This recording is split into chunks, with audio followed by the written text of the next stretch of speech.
Nafissatul Ulia dari mahasiswa PAI Universitas Muhammadiyah Ponorogo. Di sini saya bersama narasumber saya, Bu Nuraini. Selamat siang. Baik, langsung saja. Bu bisa ceritakan sedikit latar belakang dan bagaimana bisa memutuskan untuk menjadi guru PAI? Kalau cerita terkait latar belakang, ya awalnya sebenarnya memang basic sekolah saya aja ya, dari basic pesantren, kemudian ya akhirnya melanjutkan kuliahnya di Fakultas Islam pada prodi Pendidikan Agama Islam. Jadi ya nggak mau memang untuk latar belakang pendidikan ini ya terjunnya di dunia pendidikan, khususnya pengajaran. Kemudian apa yang motivasi untuk memilih pendidikan agama Islam?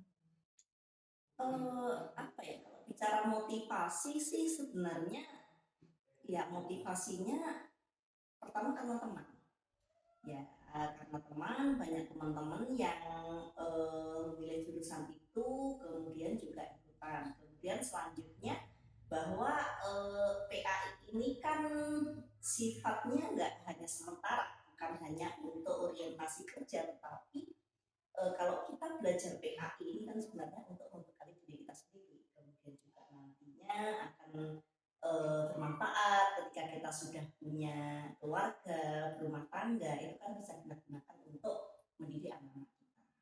Seperti itu kan. Kemudian apakah ada tokoh atau pengalaman yang menginspirasi pada perjalanan kali ini? Kalau tokoh sih, ya guru ya tentunya seorang guru yang memang sangat menginspirasi, yaitu kiai saya sendiri ketika belajar di pesantren, yang mana beliau memang selalu memberikan pesan, selalu memotivasi kepada siswanya untuk ya selalu berjuang menegakkan agama Islam yang benar. Kemudian apa sih tugas dan tanggung jawab sebagai guru PAI dalam kesehariannya? Kalau tugas dan tanggung jawab, kita bicara tugas dan tanggung jawab itu tentu sesuatu yang berat ya, apalagi kita sebagai guru PAI. Tugas kita kalau di sekolah itu tentu mengajar, tapi karena ini PAI tentu kita tidak hanya mengajar saja, tetapi kita juga mendidik, memberikan contoh. Itu ya, itu tanggung jawab kita yang berat. Kita memberikan contoh kepada anak-anak kita, utamanya kepada anak didik kita, bagaimana cara berperilaku, bagaimana cara berpakaian. Itulah tanggung jawab yang berat untuk seorang guru PAI, dan tentunya itu memang harus menjadi sebuah kesadaran bahwa itu benar-benar ya tanggung jawab kita sebagai orang tua, tanggung jawab kita sebagai guru pendidikan agama Islam, menanamkan karakter kepada anak didik, memberikan teladan yang baik, dan ya memberikan teladan terkait dengan ya perilaku ibadah dan sebagainya. Kemudian bagaimana cara menyusun rencana pelajaran yang efektif untuk pelajaran PAI? Kalau menyusun rencana pembelajaran tentunya pertama kita harus melihat materi apa sih yang akan kita sampaikan gitu ya. Selanjutnya kita lihat kompetensi, kemampuan anak-anak didik kita, siswa-siswa di madrasah ini seperti apa kemampuannya.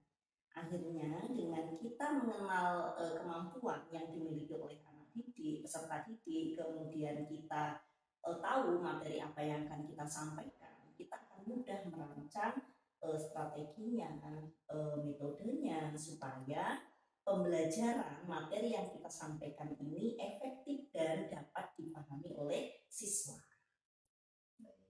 Kemudian bagaimana cara untuk berpartisipasi dalam pengembangan kurikulum PAI?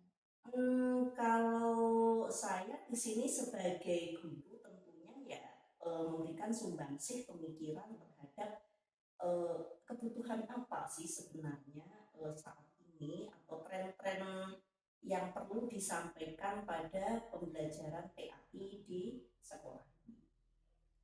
Kemudian apa tantangan terbesar yang dihadapi dalam mengajar PAI dan bagaimana cara mengatasi? Kalau tantangan terbesar banyak sekali ya di dalam pembelajaran atau mengajarkan PAI ini tentunya pertama itu kita terutama anak-anak yang belum punya latar belakang atau basic pendidikan agama ya di rumah, kemudian eh,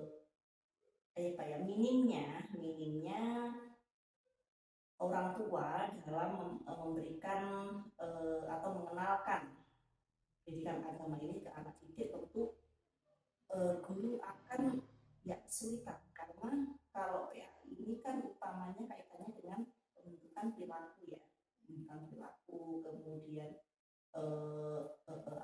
meningkatkan pemahaman terhadap agama, kemudian juga memberikan pemahaman terkait dengan kitab-kitab ya, kitab suci Al-Quran yang mana itu berbahasa Arab. Tentunya ya kesulitannya ketika kita ingin mengajarkan anak untuk menulis Arab, kemudian membacanya, itu juga perlu perhatian yang ekstra. Kemudian lagi tantangan terbesarnya adalah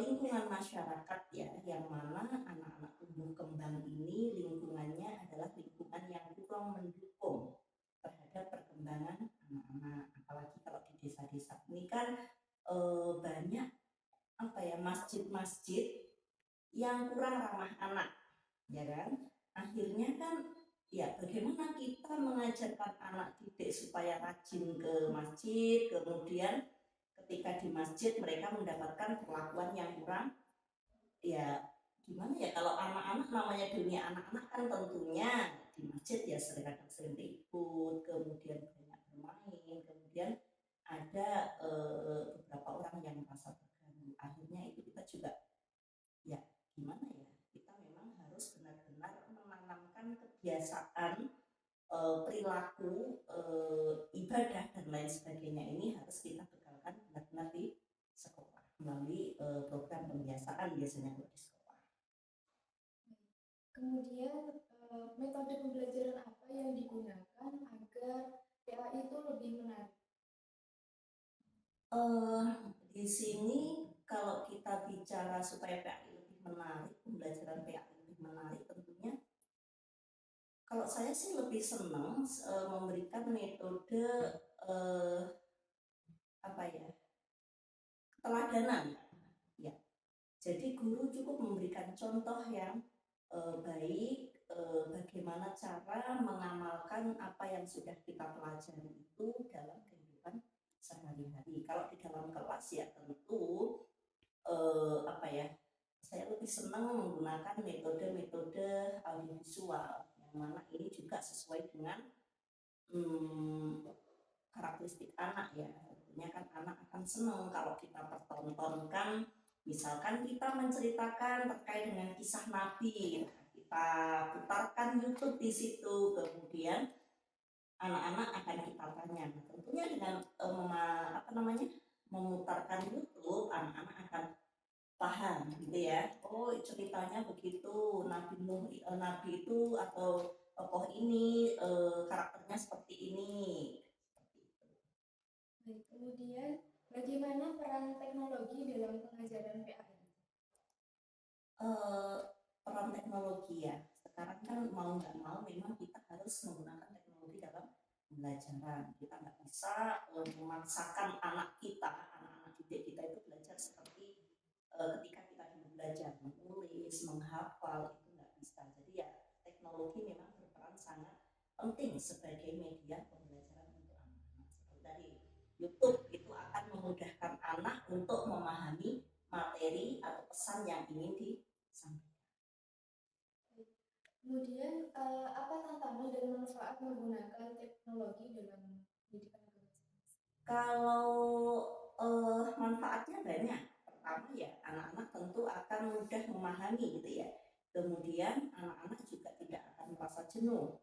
Tetapi tantangannya adalah ketika kita tidak memberikan pengarahan terhadap anak-anak terkait dengan pemanfaatan teknologi, misalkan pemanfaatan pemanfaatan HP untuk menonton kisah-kisah Islami misalkan ya. Kalau tidak kita arahkan, tidak kita pantau, tentunya yang akan dilihat anak bukan kisah Islaminya, tetapi lebih cenderung kepada game, kepada TikTok dan lain sebagainya. Maka gini Kak, jadi kita memang harus punya kerjasama, harus bekerjasama dengan orang tua dalam memantau anak, kemudian memberikan pengarahan kepada anak terkait bagaimana cara memanfaatkan HP gadget ya, bagaimana cara memanfaatkannya, kemudian apa yang boleh kita lihat, apa yang boleh anak-anak lihat, ataupun apa yang tidak boleh dilihat oleh anak-anak. Jadi memang orang tua juga sangat berperan terhadap penanggulangan penyalahgunaan. Kemudian seberapa penting pelatihan atau workshop itu bagi pengembangan profesional guru PAI? Kalau workshop penting banget Kak, karena gini, ketika kita mengajar, gitu ya, mengajar tentunya kan dengan gaya kita, gaya metode yang kita dapat dulu ketika kita sekolah. Tentunya dengan adanya workshop, adanya pelatihan itu kita akan refresh kembali dari kompetensi kita akan semakin meningkat. Kemudian apa yang tren-tren terbaru terkait dengan metode pembelajaran guru juga akan tahu, sehingga ya workshop ini akan sangat bermanfaat untuk peningkatan kompetensi guru. Kemudian bagaimana berkolaborasi dengan guru lain di sekolah untuk meningkatkan kualitas guru? Kalau kolaborasi ya berarti kita memang harus kerjasama ya. Kerjasama itu dalam hal mulai dari penyusunan RPP atau kalau sekarang modul ya, di kurikulum merdeka itu modul namanya. Kita harus bekerja sama, kemudian juga bisa juga sih kita diskusi terkait dengan strategi pembelajaran yang akan kita gunakan, ataupun juga kita meminta guru untuk memberikan masukan terkait dengan materi dan lain sebagainya. Mungkin bisa berbagi pengalaman atau terkait proyek kolaboratif dengan guru lain. Kalau proyek kolaboratif ya di sini lebih ke ini maksudnya proyek-proyek proyek-proyek dalam kurikulum atau proyek yang seperti apa? Yang mungkin melibatkan beberapa guru saja. Begitu, artinya oke, baik. Berarti di dalam penilaian kinerja itu tentu guru akan menyusun kayak penelitian Kak ya, mungkin ya, artikel atau PPK gitu ya. Jadi itu bisa kita manfaatkan, bisa kita susun dalam bentuk tim. Tujuannya ya selain untuk pengembangan karya, pengembangan karir, tentu kita juga akan saling berbagi informasi bagaimana cara mengembangkan sebuah pembelajaran. Kemudian apa sih tantangan terbesar dalam yang dihadapi dalam keprofesional profesi ini? Tantangan terbesar yang dihadapi dalam profesi ini, sebenarnya kalau tantangan terbesar itu ya adaptasi. Nah, adaptasi dengan peraturan, adaptasi dengan perubahan teknologi, perkembangan ilmu pengetahuan itu tentu memang ya guru di sekolah itu harus berusaha ekstra Kak. Ya jadi seperti kurikulum misalkan ya, kurikulum kemarin kan kurikulum 2013. Kurikulum 2013 itu kan kita masih dalam tahap trial ya Kak ya. Itu belum selesai, kita belum menguasai sepenuhnya, tapi sekarang sudah mau diganti dengan kurikulum merdeka. Nah, tentunya kan dalam kurikulum merdeka ini ada hal-hal baru seperti P5. Ini kan kita juga harus ekstra lagi, kita harus banyak berkolaborasi lagi bagaimana cara menyusun bentuk atau konsep P5 dalam madrasah. Terus bagaimana cara mengatasi tantangan tersebut, terutama pada tantangan terkait pemahaman siswa terhadap agama itu yang berbeda? Gini, kalau misalkan di madrasah itu ya Kak ya, pemahaman yang berbeda itu tentu jarang terjadi Kak. Karena apa? Guru itu selalu mengulang-ulang materi sampai siswa itu benar-benar memahami. Kemudian selanjutnya juga guru menuntut siswa untuk mampu mempraktikkan, ya kan? Mempraktikkan apa yang sudah disampaikan oleh ibu guru terkait dengan materi tersebut. Selanjutnya aktivitas pembiasaan itu juga akan menunjang anak terkait dengan perilaku beragama, sehingga kayaknya kalau misalkan pemahaman yang tidak sama, ini saya rasa kecil sekali. Kemudian bagaimana era globalisasi ini mempengaruhi cara mengajar PAI? Globalisasi ya memang sangat mempengaruhi cara mengajar ya. Kalau dulu kita itu selalu mengajar itu kan hanya menggunakan media-media yang tradisional ya. Metodenya pun juga masih ya metode tradisional. Nah sekarang kan dengan adanya globalisasi kita sudah bisa memanfaatkan teknologi pertama ya Kak ya. Kita mampu memanfaatkan teknologi untuk metode pembelajaran atau media pembelajaran. Selanjutnya materi pun juga kita bisa mengakses dari teknologi apapun yang kita mau, materi apapun yang kita mau, baik itu dalam bentuk YouTube atau media lainnya, itu tentu akan dengan mudah kita dapatkan di melalui teknologi, ya kan? Akhirnya ya ini sebenarnya akan sangat memudahkan guru dalam melakukan pembelajaran. Kemudian strategi apa yang diterapkan untuk tetap kreatif dalam pembelajaran pada era globalisasi?